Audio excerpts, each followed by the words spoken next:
नमस्कार. माझं नाव मनोज श्रीधर श्रवती. मी जयप्रकाश नगर येथे राहतो.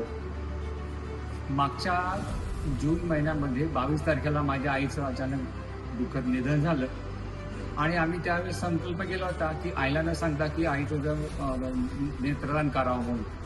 तर रात्री 8:45च्या सुमारास आई गेली आणि 10 मिनिटातच मी महादेव नेत्रालयाशी संपर्क केला. आमचे एक परिचित तिथे कार्यरत आहे, त्यांच्या माध्यमातून संपर्क केला आणि काय सांगावं 15 मिनिटातच त्यांची टीम आली.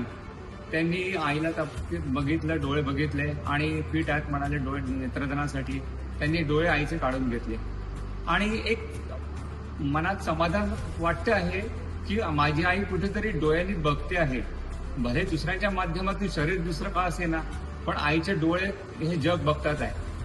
माझा एक सोशल ऍक्टिव्हिटीमध्ये संपर्क असल्यामुळे अंधविद्यालयाशी संबंध आलेला आहे आणि अंधविद्यालयामध्ये मी त्या नेत्रहीन मुलांना बघतो, त्यांची अगतिकता बघतो. नियतीने त्यांच्यावर जो अन्याय केला त्याचं आपण बघू शकत नाही. तर एक कुठेतरी समाधान होत आहे की त्या अंधविद्यालयातील काही मुलांना या नेत्रदानाच्या मुळे जग दिसणार आहे.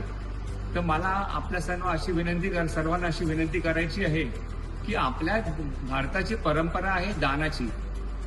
नेत्रदान, रक्तदान आणि देहदान असे अनेक लोक करत असतात.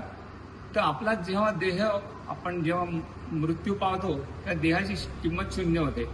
तर असं माझा विनंती आहे आपल्या सर्वांना की आपल्या शरीराचे जे जे अवयव जनतेसाठी, या गरीब लोकांसाठी किंवा ज्यांना अतिशय गरज आहे त्यांच्यासाठी आपला देह जर कामात येत असेल, खास करून नेत्रदान आपण अवश्य करावं.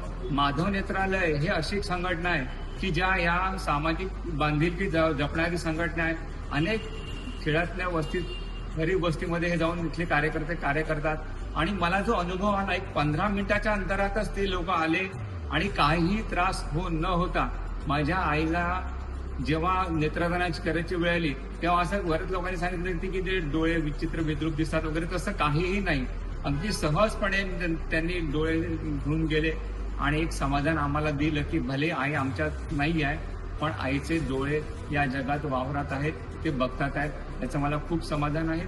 माधव नेत्रालयातल्या सर्व टीमला मी शुभेच्छा देतो आणि आपल्या सर्वांना विनंती करतो की आपण सर्वांनी नेत्रदानाचे फॉर्म भरून या एक नोबल कॉजमध्ये आपलं सहयोग द्यावा. धन्यवाद.